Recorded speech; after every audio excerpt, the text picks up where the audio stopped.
Olá a todos vocês. Bom, gente, eu venho aqui fazer um vídeo do Antigo Testamento, lembrando os senhores que ainda estou no Novo Testamento, estou terminando aquela obra que eu falei para vocês de deturpações do Novo Testamento, e acabando, eu vou para o Antigo Testamento. O que acontece? Algumas pessoas pegaram um vídeo e colocaram no meu Face concernente a questões de algumas passagens do Antigo Testamento, que é um cumprimento messiânico. E colocaram até um professor de uma universidade, e eu não vou pegar esse vídeo por respeito ao professor, eu acho também que é um equívoco. Primeiro, o que acontece? Não importa se a pessoa tem PhD, se a pessoa é pós-doutor, o que importa é o conteúdo que a pessoa transmite. E o conteúdo não é uma ideologia, o conteúdo é uma investigação científica. O que acontece com alguns exegetas? Alguns exegetas, eles são dependentes de uma denominação. E a visão exegética dele vai ser uma visão exegética denominacional, não uma visão neutra. Como eu não pertenço a nenhuma denominação, não há a razão do porquê eu fazer uma exegese para defender um ponto de vista religioso. Isso eu não vou fazer. Eu vou colocar a exegese neutra, ou seja, o que é cientificamente ali o conteúdo, ponto final e acabou.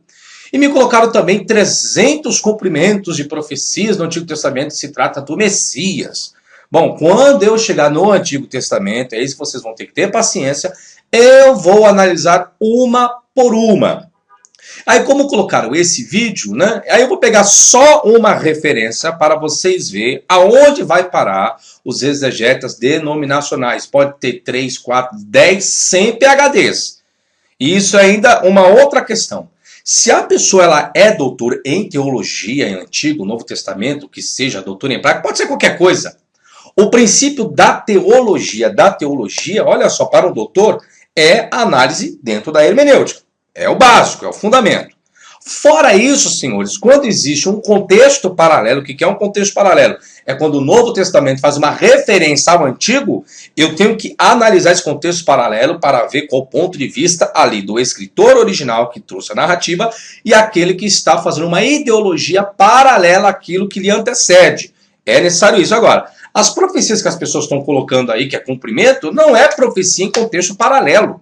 É ideologia de alguém. Pegou uma passagem, isso aqui para mim se refere ao Messias, a Jesus Cristo. Outra coisa também, Messias não é salvador de espírito ou de alma, tá? Se vocês não sabem. Messias, a figura de um Messias é alguém político. Davi foi Messias. A palavra Messias significa ungido, separado. Se a pessoa não sabe nem o significado, o que a pessoa entende como Messias? Alguém que salva a alma, salva o espírito, entende? Isso não é Messias, a palavra não é aplicada a isso. A palavra é aplicada a ungido, a separado, para um ofício. E qual é o ofício de Jesus? Jesus foi um Messias espiritual, eu já ensinei isso 1 milhão de vezes, eu não vou repetir isso. Agora, dentro do cumprimento de profecias, isso eu vou retratar. Bom, aí me trouxeram Gênesis 3,15, né? Lá no vídeo, aí as profecias se aplicam a Mateus, aqui é o cumprimento de Jesus. Será que Gênesis 3,15, lá, a semente da mulher, é o cumprimento na pessoa de Jesus? Vamos ver? Bom, vamos lá. Eu peguei partes do versículo para analisar linguisticamente, tá? Dentro da etimologia. Entre a tua descendência e o seu descendente, o vem você tem, o vem Zarach, o vem Zarar, tá? Então você tem aqui um re com uma pique aqui dentro inserido, tá? Então o que viria a ser isso aqui? Você tem entre a tua descendência e entre o seu descendente. Mas vamos lá. A palavra hebraica traduzida por descendência, que a raiz é zerah, tá? Zerah. É singular coletivo. Já começa por aí. É singular coletivo. Se a pessoa não sabe o que é um singular coletivo, fica difícil, né? É um singular coletivo, não se refere a uma única e exclusivamente pessoa, como alguns entendem. Esse descendente que diretamente é a pessoa de Jesus. Aí eu já vou começando por aí. As pessoas trazem ideologia em cima do português, mas ao invés de analisar a língua antiga, ficaria melhor, né? O texto antecipa a luta constante entre os seres humanos, são os filhos da mulher, e cobras venenosas mortais são descendência da serpente, com referência ao oráculo sibilino e a antiguidade do trabalho de José, antiguidade judaica, da obra de José, tá? Esse te ferirá a cabeça, então você tem Hu, Yeshufha, Rosh, tá? O pronome singular, Hu, e o verbo, tá? E o verbo, Yeshufha, concordam gramaticalmente com o substantivo singular, ou seja, descendência coletiva. Tá? Estou analisando gramaticalmente agora, tá? Ou sintaticamente. Aí vocês podem pegar os PhDs aí e ver se eles fizeram isso ou se os mesmos farão, tá bom? Para outros exemplos do verbo no singular e formas pronominais sendo usadas com singular de descendência coletiva, se vê em Gênesis 16:10, Gênesis 22:17, Gênesis 24:60, tá bom? No mesmo livro, tá? A palavra cabeça, que é rosh, tá? Rosh, que é cabeça, é um acusativo adverbial, localizando o golpe, onde o golpe será localizado. Um duro golpe na cabeça seria potencialmente fatal. Vamos analisar a próxima expressão, e tu lhe ferirás o calcanhar. Veatá teshuf nur yakiv. A cláusula disjuntiva, agora nós temos aqui o quê? Conjunção mais sujeito mais verbo, tá? É entendida como contrastiva, para contrastar, como se fosse uma conjunção adversativa, vai contrastar, tá bom? Ambas as cláusulas colocam o objeto antes do verbo. Uma construção que, por vezes, é utilizado para indicar a ação sincrônica. Se a pessoa não souber o que é sincronia e diacronia, eu não queria utilizar essa linguagem um pouco científica, mas eu vou utilizar. Por quê? Porque as pessoas estão dizendo que o professor é meio fraco, não entende muito. Então, vamos falar um pouco sobre sincronia e diacronia. Então, você vai encontrar essa ação sincrônica, na mesma construção sincrônica e não diacrônica, em Juízes 15 e 14. Gênesis 3:15. Vamos fazer uma análise agora um pouco mais teológica. O efeito retórico, se não souber o que é efeito retórico, também as pessoas não vão compreender, tá? Retrata o conflito como sendo entre a serpente e a descendência da mulher, como se a serpente fosse sobreviver à mulher, sobreviver aos ataques da mulher. A declaração é personalizada para o bem do destinatário, no caso a serpente, e reflete um antigo conceito semita de solidariedade corporativa que enfatiza a estreita relação entre um progenitor e sua prole. Vamos ver o que diz aqui. Um exemplo, né, disso que eu acabei de falar. Em Gênesis 28:14, onde o Senhor diz a Jacó, a tua descendência será como o pó da terra, e você, que é o segundo masculino singular, vai se espalhar em todas as direções. Jacó vai espalhar em todas as direções através de sua descendência, mas o texto afirma o assunto como se isso vai acontecer com ele pessoalmente. Jacó, como se ele sobreviveria a tantos milhões de anos para fazer esse cumprimento. É isso que dá a entender. Quando a pessoa não entende a questão do coletivo, né, do que eu coloquei em cima lá do verbo, vai ficar complicadinho a pessoa entender. Em cima do português é uma coisa, agora dentro do hebraico é outra, né? Bom, vamos continuar aqui. A natureza etiológica de Gênesis 4:15 é aparente. Embora a sua relevância para o homem moderno ocidental é talvez perdido, porque raramente ficar cara a cara com cobras venenosas. Está falando de Caim, que Deus ia colocar um sinal para que ninguém oferisse. Então é isso que o autor pode estar associado, tá? Pode estar. Antigos israelitas muitas vezes encontraram cobras em suas atividades diárias. Eclesiastes 10:8, Amós 5:19. Iria encontrar a declaração bastante significativa como uma explicação para a hostilidade entre cobras e seres humanos. Ou seja, você pode comparar o Antigo Oriente aos presságios das serpentes na Mesopotâmia. Está aqui a bibliografia que você pode consultar, tá bom? Vamos continuar aqui.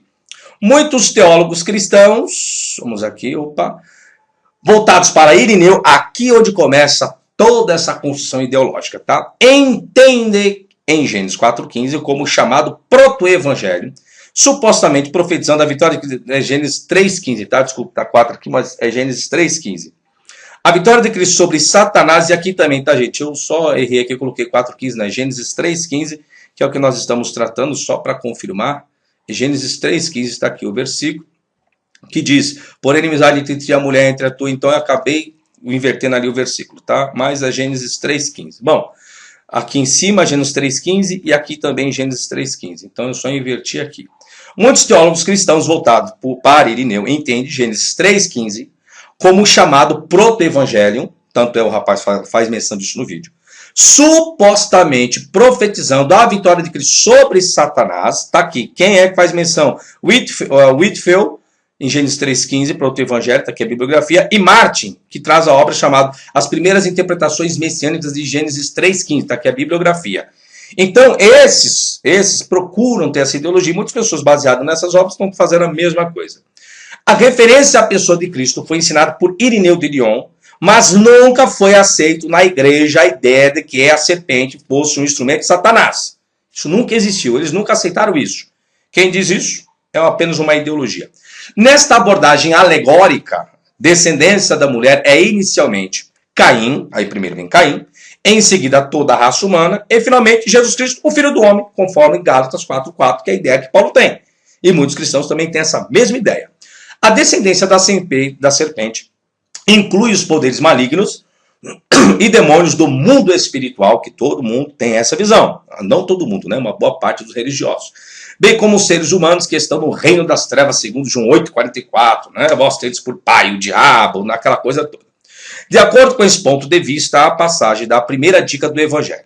Satanás oferece um duro golpe para a semente da mulher, que é a pessoa de Jesus, que por sua vez proporciona um golpe fatal para a serpente, ou seja, seria primeiro Jesus derrotá-la através da morte e ressurreição, conforme está em 1 Coríntios 15, do 55 ao 57, e em seguida destruir no julgamento final, que seria Apocalipse 12, do 7 ao 9, Apocalipse capítulo 20, versículo 7 ao 10. Essa é a ideologia cristã de hoje. Agora, de onde partiu essa ideologia? Partiu de Irineu. Só que também, junto antes de Irineu, tem o Targo de Onkelos, que eu vou colocar aqui. Então, essa ideologia não é uma ideologia do escritor. Ou seja, o escritor do Gênesis, ao escrever essa narrativa, ele tinha em mente que isso é Jesus Cristo? Lógico que não, gente. Isso não existe. Tá certo? Ele não tinha em mente. É onde erram os teólogos. Fazer análise de contexto paralelo, primeiro você tem que respeitar a perspectiva de quem está escrevendo, a época qual ele escreve, a cultura, os problemas ali inseridos, para depois tentar fazer um midrash, um comentário que é uma fonte judaica que faz isso muito bem, porém com análise paralela. Bom, a interpretação messiânica da semente da mulher aparece no Targo de Onkelos, está aqui, tá?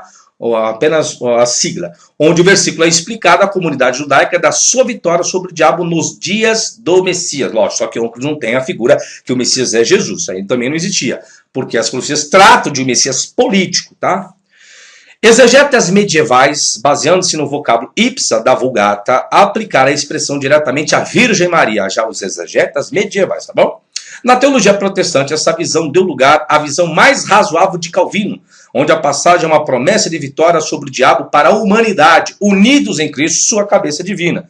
Isso é a pessoa, um teólogo da Mackenzie, com a visão que ele vai defender, visão de Calvino, lógico, né? Por isso que eu falo, tem que ser neutro, não denominacional. Entretanto, esse raciocínio vai além do significado original do versículo, pois é de fato duvidoso que do ponto de vista estrito, histórico e exegético não tem como. Agora vamos a algumas refutações concernente a essas visões. Primeiro, há uma mensagem de esperança, ali no contexto de Gênesis 3, e encorajamento no meio de uma série de maldições e punições, o qual não deve ser assumida, a menos que seja claramente implícita na língua. Se não houver isso implícito na língua, não posso fazer ideologia. Até pode, mas é uma ideologia totalmente errada, porque a pessoa está fazendo uma ideologia em cima do português, e não da língua qual foi escrito aquele conteúdo. Esta está fora de harmonia com um tom não só da história do paraíso, mas nas sessões javísticas dos capítulos 1 a 11. Aí para me explicar a vocês fontes documentárias, javista, lei sacerdotal, deuteronomista, isso vai levar tempo, tá? Até que se chega à história patriarcal, onde a promessa de esperança é afirmada. Você onde que é feita essa promessa de esperança? Só no período patriarcal. Antes disso você esquece, tá? Para a mente do narrador, né, lá que está escrevendo a narrativa do Gênesis, ou não uma única pessoa, mas um grupo, né? A serpente não é mais que um símbolo do poder do mal ou da tentação. Não há nenhum indício de que ela representa um princípio do mal além de si mesmo. Não existe. Não, porque ela ali é o princípio do mal. Não, isso não existe. É ideologia posterior, até a posteriori. Bom, a ordem das cláusulas torna-se especialmente difícil porque a vitória do homem foi contemplada. Um conflito ordenado por Deus não pode ficar sem perspectiva de sucesso, não existe. A essência da tentação é que a serpente adulterou o instinto religioso do homem, insinuando desconfiança da bondade de Deus. Originalmente, a semente da mulher e a semente da serpente são personagens mitológicos, tá bom? São personagens, isso aí não existe. Ah, professor, mas não existe? A serpente ali não existe? Bom, se a serpente existe, aí eu vou fazer uma perguntinha para os senhores. Bom, segundo o texto, vou até pegar aqui, vamos supor que a serpente existe. Ela é real, o fato é literal, beleza? É literal, tá certo? Tá certo, a Bíblia não mente, ela não erra, não contém nada, ela contém só a verdade. Aí olha só o versículo 14, que interessante. Então o Senhor disse à serpente, visto que isso fizeste, maldita és entre todos os animais domésticos e o és entre todos os animais selváticos. Rastejarás sobre o teu ventre e comerás pó todos os dias da tua vida. Agora vem a pergunta, por que as serpentes de hoje em dia não falam? Não falam. Ué, se é literal, essa serpente ela teve uma comunicação com Eva, né? Se é literal. Se é literal, não é alegórico, né? Não é mitológico essa narrativa, ela é literal, por que as serpentes de hoje não falam? Porque, vamos pegar conforme alguns religiosos querem colocar, porque a sentença do pecado, a consequência do pecado, como muitos espiritualizam, não foi a serpente deixar de falar. Foi o fato da serpente deixar de ficar ereta. Só isso. Ela iria rastejar. Então, vai no zoológico hoje, vê se a serpente fala. Isso para quem acredita que é literal, né? Bom, tudo bem. Vamos voltar ao texto. Por isso que eu coloquei mitológico. Se você acredita que é literal, me dê a resposta dessa pergunta. Por que as serpentes não falam hoje? Lembra que a maldição do pecado foi ela deixar de ser ereta, não deixar de falar, tá bom? De se comunicar, tá? Quarto, a estrutura gramatical de Gênesis 3,15 não sugere essa visão. A repetição do verbo, onde muitos tiveram problemas, do verbo ferir, que é shuf, tá? Shuf, bem como a ordem das palavras sugere hostilidade mútua e é o que está sendo retratado e não a derrota da serpente. Não está falando que a serpente seria derrotada, segundo o hebraico, tá? Se a derrota, agora vamos ver, se a derrota da serpente estava sendo retratado, olha como teria que ficar o versículo, tá? É estranho que a suposta descrição de sua morte vem em primeiro lugar na sentença. Ou seja, se ela já foi esmagada pela semente da mulher, né? Se ela foi esmagada pela semente da mulher, como poderia ela, a serpente, ferir o calcanhar? Como que a serpente iria ferir o calcanhar se ela já foi esmagada? Essa é a pergunta que eu faço, tá bom? Para sustentar o ponto de vista alegórico de Gênesis 3,15, deve ser traduzido em uma das seguintes formas. Ou seja, na seguinte forma. Qual é a seguinte forma? Vamos lá. Olha como teria que ficar o versículo. Esta te ferirá a cabeça, mesmo que você atacar o calcanhar. Aí sim, aí seria o correto. Caso em que a segunda cláusula fosse concessiva. Ou, uma outra forma, esta te ferirá a cabeça quando você atacar o calcanhar. Um advérbio de tempo. Aí sim, só que não é essa a estrutura que está no hebraico. Então, por isso que fica a questão coletiva. É uma continuidade, é uma ação contínua. Não existe aquela, vai esmagar, papá. Não há, é como se não houvesse um fim, entendeu?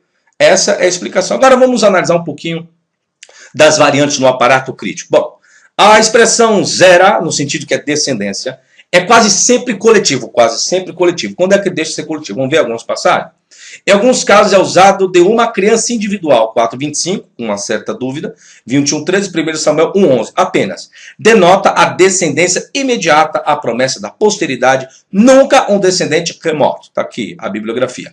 A aplicação messiânica, portanto, não se justifica na gramática. Não tem como você justificar que aqui é um cumprimento da profecia de Jesus o Messias, aqui lá em Mateus, tal. Gramaticalmente, dentro do hebraico, é impossível. Pode pegar esse meu vídeo, dá para qualquer exegeta mesmo, tá? Neutro, e qualquer hebraísta, tá? Qualquer um, para ver se a análise aqui está errada. Qualquer um. Dê para qualquer um e ver, ó, o professor aqui errou. Para qualquer um, pessoal, pode passar. A expressão o pronome, o vocábulo ipsa, que é da Vulgata, é dito não ser encontrado nos pais das igrejas antes de Ambrósio e Agostinho. Tá aqui quem diz sobre isso, tá? A expressão te ferirá ou lhes ferirás, né? Yeshuf ha, teshuf nu. A forma shuf só se repete em Jó 9,17, Salmo 139, 11. Mas o texto e significado são duvidosos. Em aramaico e também no hebraico, um outro tipo de hebraico, a raiz, alguns têm que pode ser um ai e um vav, tá? Ou dois ains, tá bom? Ou dois ains. Tem o sentido primário de esfregar, portanto, desgastar, esmagar. Em siríaco significa rastrear. alguns exemplos de uma tendência do verbo para fortalecer por meio da inserção do Aleph. O que aconteceu? Vou explicar aqui. E muitas vezes é suposto em certas passagens, como Ezequiel 36:3, Amós, Salmo, tá aqui. Nós temos essa expressão aqui, ó, que é o verbo, tá? Shuf. Aí alguns acreditam que aqui no lugar do Vav deveria existir um Aleph. É o que alguns acreditam, tá?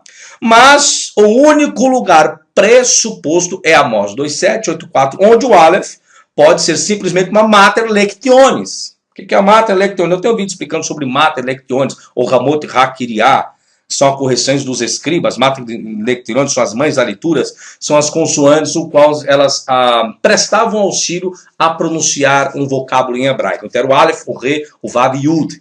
Então o Aleph e o Re representavam vogais A, Yud, E, I, e o Vav, O, E, U. Tá? Então, antigamente, lia-se no hebraico proto-massorético, no paleo-hebraico, essas regras, onde as consoantes, e até hoje, tá? Até hoje assim, onde 4 consoantes auxiliam na leitura. Então, alguns acham que é uma matrix lectionis, tá? Pelo A do particípio. O processo inverso, aí tem a substituição de Shuf para Shuf, com Aleph, Vav com Aleph. É muito menos provável. E o único possível exemplo seria apenas Jó 9:17, que é incerto, tá? Não há, portanto, uma suposição de confusão neste verbo. Então, alguns acreditaram ser assim, mas com a investigação foi ver que não. As antigas versões sentiram a dificuldade na ambiguidade. A ideia de esmagamento é representada por Aquila, tá? Que ele traz a expressão prostipsei. Aí, cima, isso aqui são símbolos, tá? Que é tripsei, a Septuaginta tem tripsei. E também a contusão, também pela Septuaginta, que traz a expressão teressei ou teresseis, se não for um erro, tressei ou tresseis, ou teiressei ou teresseis. Um duplo sentido é dado também pela Vulgata, quebrarem, sitiaberes e talvez o siríaco, tá aqui a forma do siríaco, enquanto Targum de Óculos traz o seguinte parafraseamento, tá? Então, isso daqui é a bibliografia utilizada. Depois você volta com mais calma a esse vídeo, procura entender o que eu estou explicando aqui, que gramaticalmente não tem como aplicar essa profecia à pessoa de Jesus. É incabível. E começou o quê? Com Irineu, para o aspecto cristão, e depois o Targum de Óculos, que ele não traz a figura de Jesus. Quem traz a figura de Jesus como cumprimento dessa profecia é Irineu. Aí as pessoas metem o pau nos católicos, e Irineu, segundo, foi um pai da igreja, do segmento católico, né? Como eu não tenho nada contra nenhuma religião, né? Então, está aí a questão. Então, só para provar para vocês, está aqui o argumento, pode passar para qualquer PhD que você quiser e ver se a pessoa vai fazer essa análise que eu fiz. Porque ideologia todo mundo tem, né? Como diz o ditado, se tratando de Bíblia, todo mundo é doutor, né? A pessoa não quer discutir direito porque não conhece, mas quando é de Bíblia, todo mundo é doutor, todo mundo é PhD. Então, eu vou usar a linguagem assim, científica. Ah, professor, mas eu não entendi. Então, eu estou falando, para pegar o português e fazer como muitos estão fazendo é fácil. Pegar um monte de passagem do Antigo Testamento, pegar nova, aqui é que eu prometo em Jesus, aqui é o Messias, aqui, então isso aqui é Messias. Isso é fácil, senhores. Agora, como que eu vou fazer a análise do português se não corresponde à originalidade da língua antiga, do Antigo Testamento, que é hebraico-aramaico, né? E a primeira tradução, que é a Septuaginta, que é o grego. Como que vai fazer isso? Então fica difícil. Então, infelizmente, está aqui. Lembro, analisei apenas esse texto. Quando eu chegar a trabalhar com o Antigo Testamento, aí eu vou pegar as 300 profecias que colocaram lá no meu Face, vou analisar uma por uma e vamos ver realmente, segundo quem colocou isso lá, não quem colocou no meu Face, né? Mas segundo quem desenvolveu essa ideologia, vamos ver se ele analisou dentro do hebraico, vamos ver se ele fez uma análise científica. Eu acredito que não, já que por aqui eu já estou vendo. Quem diz que Gênesis 3,15 é cumprimento messiânico na pessoa de Jesus é porque a pessoa não conhece nada de hebraico, nada de exegese. Porque caso conhecesse, não falaria uma aberração ou besteira. Agora, tem um outro lado. Talvez a pessoa até sabe que realmente não faz cumprimento, né, por conhecer hebraico e tudo mais. Mas pelo fato da pessoa estar dentro de uma denominação que há anos defende essa visão, como que a pessoa vai ser contra? Entende o ponto de vista agora? Então, às vezes, a pessoa ela é um PhD, ela é um doutor, realmente, e sabe dessa verdade. Mas ela não pode dizer tudo aquilo como eu digo, porque ela pertence a uma denominação e depende daquele trabalho, e fica complicado a pessoa se revoltar. Foi o que aconteceu comigo, por isso que eu perdi o meu emprego na Assembleia de Deus Ministério do Belém. Quando você vai de frente ao conceito denominacional, não há mais espaço para você, tá certo? Então, sucesso para vocês, até a próxima. Tchau, tchau.